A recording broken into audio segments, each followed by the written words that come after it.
राधे राधे प्यारे भक्तों, शाम सदासी चैनल में आप सभी का स्वागत है।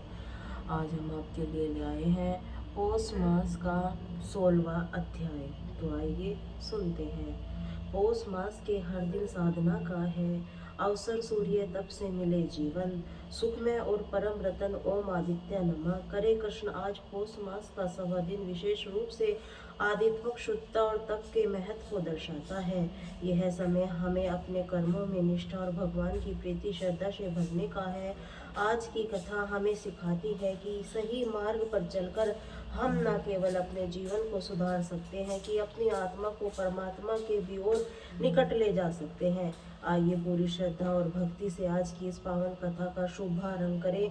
त्रेता युग की मिथिला देश की गंडकी नामक नगर एक चक्रपाणी नामक एक धर्मात्मा राजा राज्य करता था।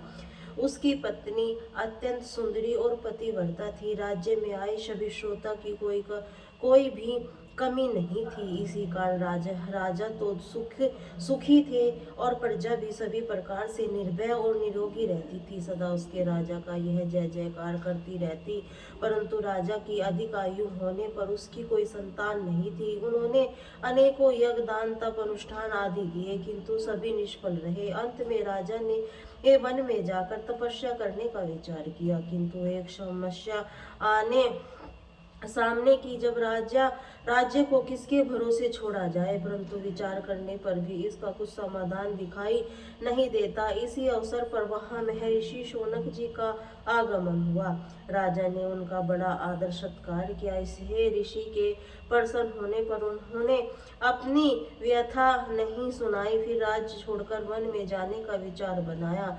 महर्षि ने राजा की बात कह कुछ देर तक गंभीरता से विचार किया, फिर बोले, राजन, तुम्हें वन में भी जाने की कोई आवश्यकता नहीं है। तुम्हें तो पुत्र की प्राप्ति यहीं पर हो जाएगी। महर्षि की बात सुनकर राजा को बड़ी प्रसन्नता हुई। राजा ने पूछा, पुत्र होगा तो? महर्षि, मेरी आयु बीती जा रही है, मुझे सब कुछ स्पष्ट रूप से कहने की कृपा करें। तब शौनक जी कहने लगे, राजन, तुम्हारे में पुत्र योग तो है, भाग्य में पुत्र योग तो है, किंतु उसे कोई संचित पाप बाधक रहा है। उसे बाधा का निवारण करने के लिए तुम्हें भगवान भास्कर को प्रसन्न करना होगा।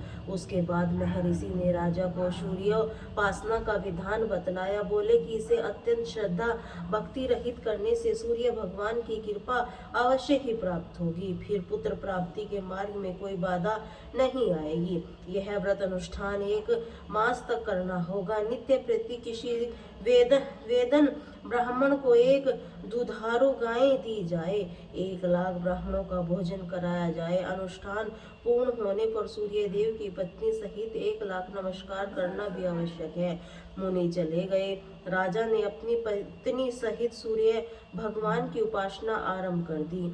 अभी अनुष्ठान संपन्न नहीं हो पाया था कि एक दिन रानी ने स्वप्न में सूर्य को अपने पति रूप में देखा और ब्रह्मचर्य खंडित कर बैठी। प्रातः काल उसने अपने स्वप्न की बात राजा को सुनाई। उन्हें आश्चर्य हुआ। बोले, कोई बात नहीं है, मन में किसी प्रकार का विकार आने से ऐसा होना संभव होगा, किंतु मेरे मन में ऐसा कोई विकार नहीं आया है, इसीलिए अनुरोध की सफलता निश्चित है। सुनकर रानी तो चुप हो गई, किंतु उसे लगा कि वह गर्भवती हो गई है। धीरे धीरे गर्भ बढ़ने लगा।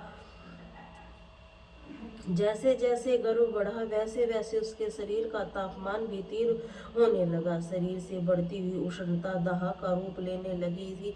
इसी प्रकार उसके लिए शीतल उपचारों की व्यवस्था की गई, तो गर्भ के कारण उत्पन्न हुई दाह को सहल सकने में वह असमर्थ नहीं हुई। अंत में प्राण संकट में जाकर उसने समुद्र तट पर जाकर उस गर्भ को असमय पर ही गिरा दिया। राजा ने यह बात सुनी तो दुख से भर गए, परंतु उनकी पत्नी उग्र की व्यवस्था के कारण वे कुछ नहीं कह सके। किंतु उधर वह गिरा हुआ गर्भ नष्ट नहीं हुआ, बल्कि वह एक रोंद रूप बालक के रूप में बड़ा हुआ रोने लगा। उसका रोना सुनकर आकाश धरती कांप उठे। उस बालक के 3 नेत्र, मस्तक बहुत बड़ा, मुख कुरूप थे, केस लाल वर्ण के थे।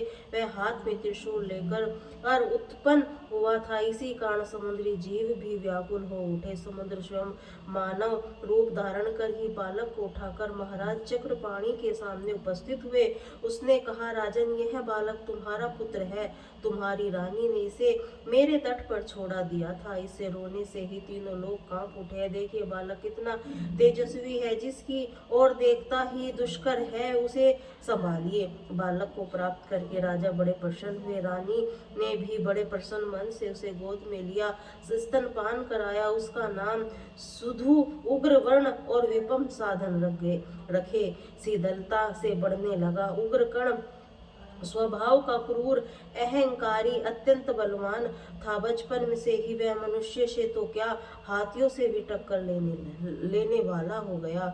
उसने छोटी सी आयु में ही न जाने कितने हाथी केवल मुक्कों के प्रहार से ही धराशाही कर दिए, न जाने कितने वृक्ष गिरा दिए। उसके प्रबल पराक्रम को देखकर माता को बड़ा हर्ष होता था। शीघ्र ही वह किशोर अवस्था को प्राप्त हुआ। उग्रकर्ण ने अपनी माता पिता से एक दिन कहा कि मैं त्रिलोकी का अधिकारी करने का उद्देश्य मन में रहकर तपस्या करना चाहता हूँ, इसीलिए मुझे ऐसा करने की आज्ञा दीजिए। माता पिता ने प्रसन्नता पूर्वक आज्ञा दे दी कि उसने घोर वन में जाकर तपस्या करनी आरंभ कर दी। एक सरोवर के तट पर तपस्या में भूखा प्यासा रहकर लीन रहने लगा। उससे सूर्य देव की उपासना करते हुए 2000 वर्ष बीत गए।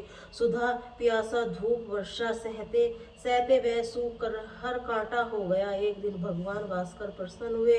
उन्होंने प्रकट होकर अभीष्ट वर मांगने का आदेश दिया। उन्होंने अनेक चरणों से अपना मस्तक रखकर निवेदन किया, हे प्रभु, मैं सभी देवता मनुष्य आदि को जीतकर और तीनों लोकों पर अपना अधिकार स्थापित कर लूं। मेरी कभी मृत्यु न हो, ऐसा आशीर्वाद मुझे दीजिए।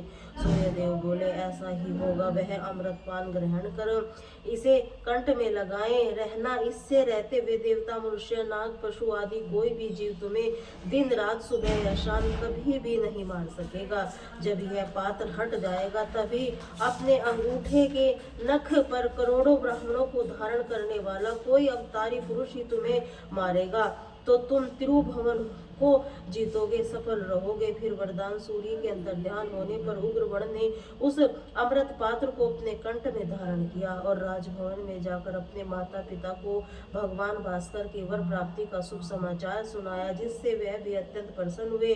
उसे इस प्रकार के असमर्थ देखकर उन्होंने राज पाठ सौंप दिया और खुद तपस्या करने के लिए वन में चले गए। उग्रकर्ण ने राजा होते ही राज्य विस्तार का विचार किया।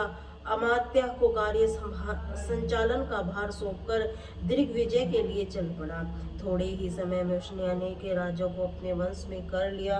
जिनके सामने किया उसे राज्य छीन लिया। इसी प्रकार उसने क्रूरता पूर्वक रक्तपान करके अपने सर्वस्त्र आतंक फैलाते हुए समस्त पृथ्वी पर अपना अधिकार जमा लिया। उसके स्वर्ग का आक्रमण किया।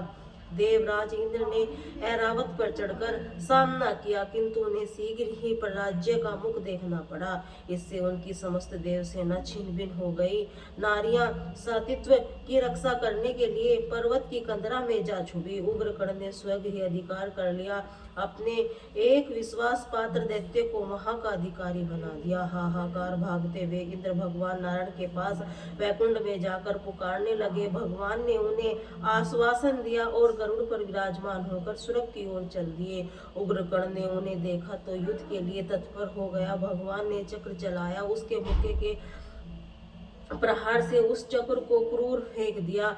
उन्होंने गदा के प्रहार किया तो असुर ने उसे चोर चोर कह दिया। भगवान बड़े चकित हुए। फिर वह समझ गए कि यह वर के कारण प्रबल हो रहा है। इसीलिए उन्होंने नीति के कार्य लेते हुए कहा, हे असुर राज, मैं तुम्हारे पराक्रम को देखकर अत्यंत प्रसन्न हूँ, इसीलिए मुझसे कोई अभीष्ट वर मांग लो। तब वह बोला, हे देवादिदेव, अगर आप प्रसन्न हैं तो कृपा कर मेरी गंडकी नगर में सदैव निवास करो। बस इतना ही वह वर मुझे चाहिए।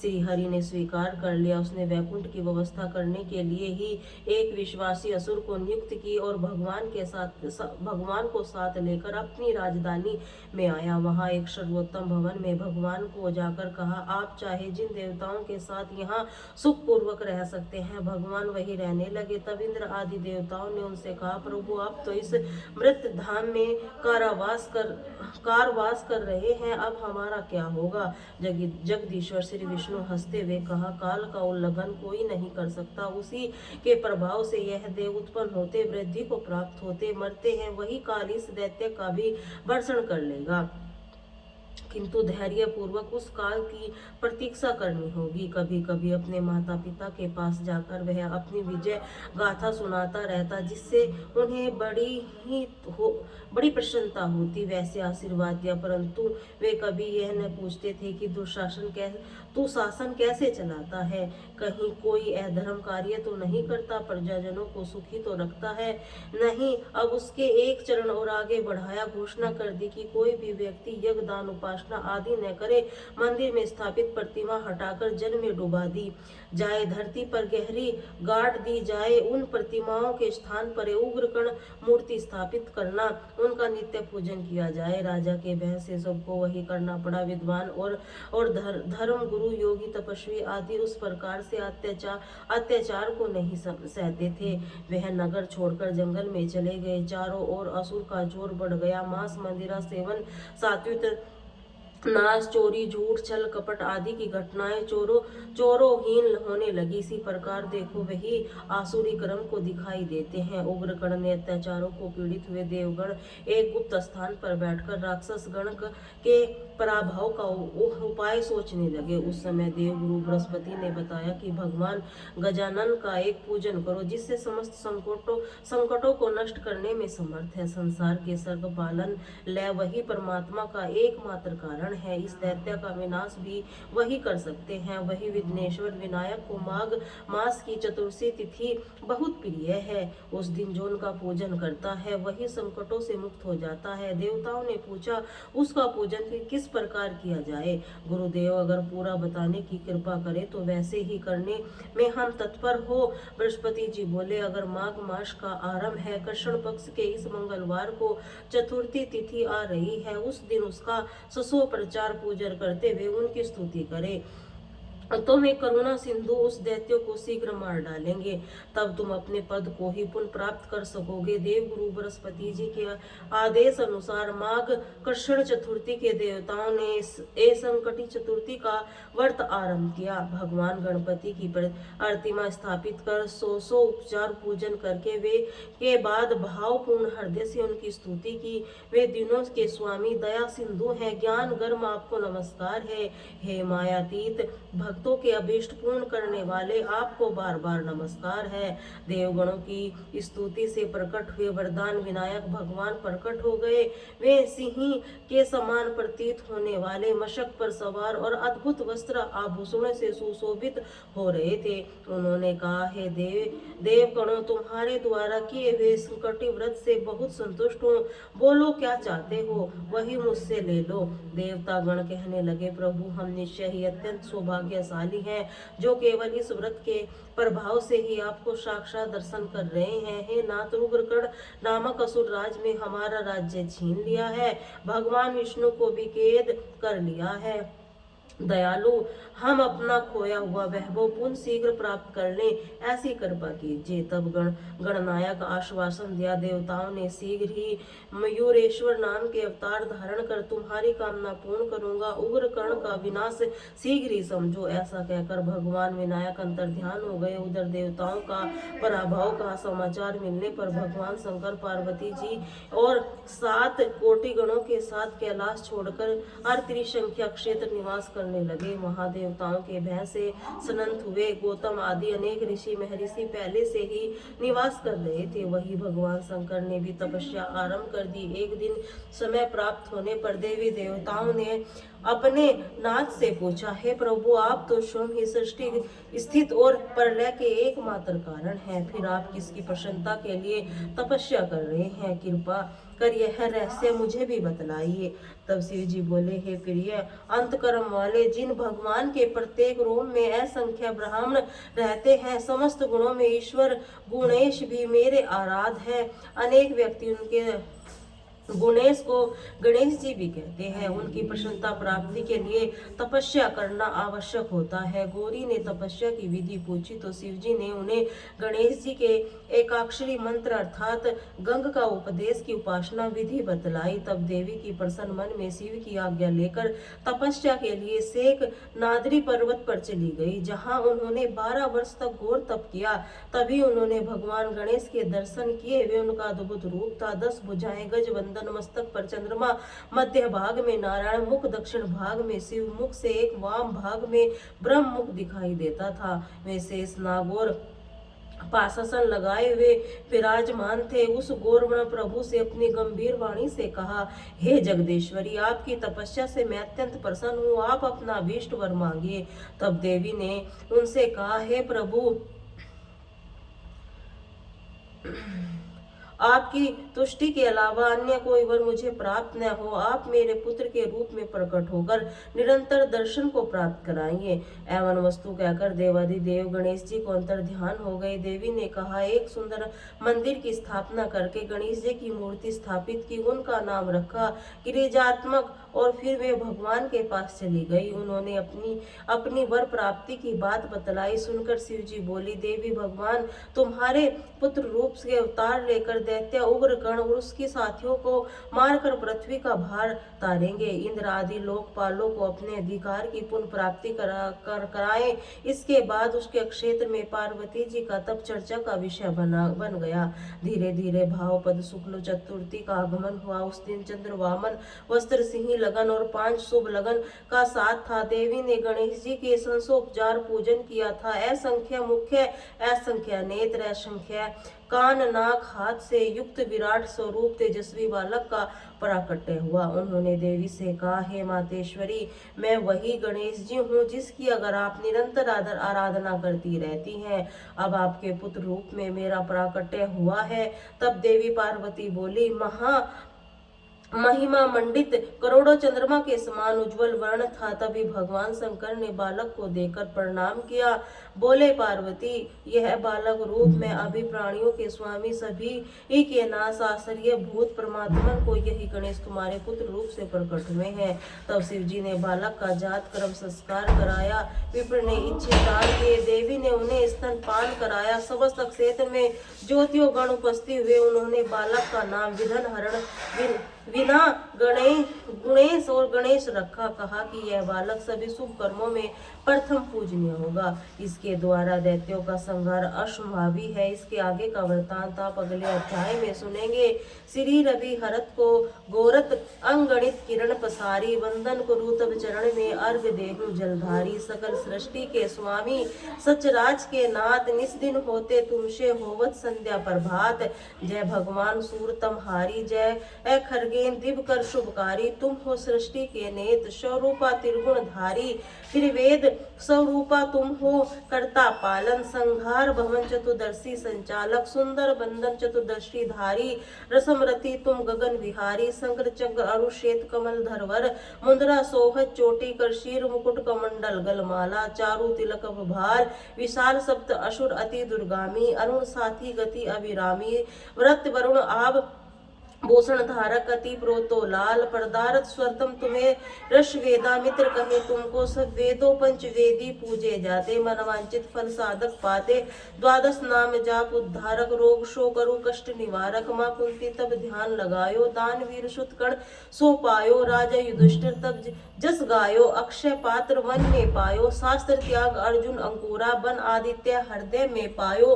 विंध्याचल तब मार्ग में आयो, हाहाकार त्रिम मुनि अगस्त गिरि पारु मिटायो। निज तप बल सिविद न पायो, मुनि अगस्त महिमा गाई। सुमरी भर विजय रघुराई, तो के बरोग मधुर फल जाना। मुख में लीन हनुमत तब नंदन, शनिदेव कहायो। पवन के सूत शनि तीर मिटा के, यज्ञ व्रत स्तुति तुम्हारी। कीनो भेंट सकुल यजवित दीना, सूर्य मुखी तिरत तब रूपा कर्षण सदुर्शन भानु स्वरूपा मनन तो के ओंकार स्वरूपा मनन आत्मा अरुकाल स्वरूपा दिग दिगंबद तब तेज प्रकाश उज्ज्वल रूप तुम ही प्रकाश 10 दिगंबर करे सुमिरत अंजलि नित्य करत अर्पण तिरवद ताप हरत तुम पर भगवत ज्ञान ज्योति करता तुम भगवंत सफल बनावे तब आराधना गायत्री जब शरण साधन संख्या त्रिकाल करत जो कोई पावे कृपा सदा वही चित शांति सूर्याष्टाम यद शुभकारी पूजा उपासना सुखकारी माघ मास सुक्त समंत पी पावन आरंभ हो शुभ व्रत पालन भानु सपत्वी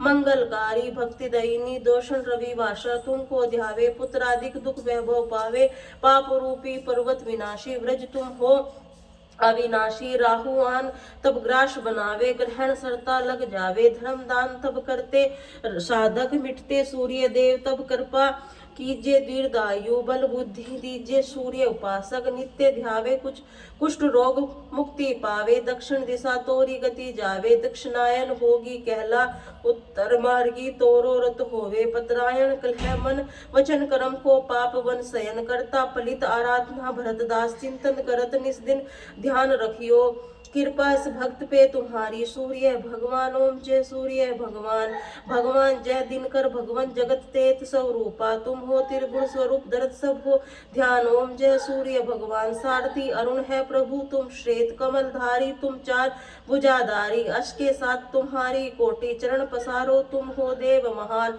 ओम सूर्य भगवान भगवान उषा काल में जब तुम उजियारा चलाते सब दर्शन फैलाते उजियारा जागत जगत सारा करे सब गुणगान ओम जय सूर्य भगवान भगवान संध्या में भुवनेश्वर अता चल जाते गोधन तब घर आते गोधूली बेला पर हर घर में आंगन हो जाते महिमा गान ओम जय सूर्य भगवान भगवान देव नर नारी ऋषि मुनवर भजते आदित्य हृदय जपते श्रोत मंगलकारी इसकी रचना न्यारी नव जीवन ओम जय सूर्य भगवान भगवान तुम हो त्रिकाल रचेता तुम हो जग की आधार महिमा तपरागृत प्राणों का सिंचन करने भक्तों अपने देते बल बुद्धि ज्ञान ओम जय सूर्य भगवान भूजल जलचर खेचर सबको प्राण तुम जीवों का प्रमाण तुम हो वेद पुराण बखानी धर्म सभी तुम्हें माने तुम हो शक्ति मार ओम जय सूर्य भगवान भगवान पूजन करती दिशाएं पूजे दस्तिकपाल तुम भुवन प्रतिपाल तुम्हारी दासी तुम शाश्वत अविनाशी शुभकारी अशुभ ओम जयकार सूर्य भगवान भगवान जगत त्रेत स्वरूपा तुम हो त्रिगुण स्वरूपा दरत सबको तन ध्यान ओम जय सूर्य भगवान ओम जय सूर्य भगवान।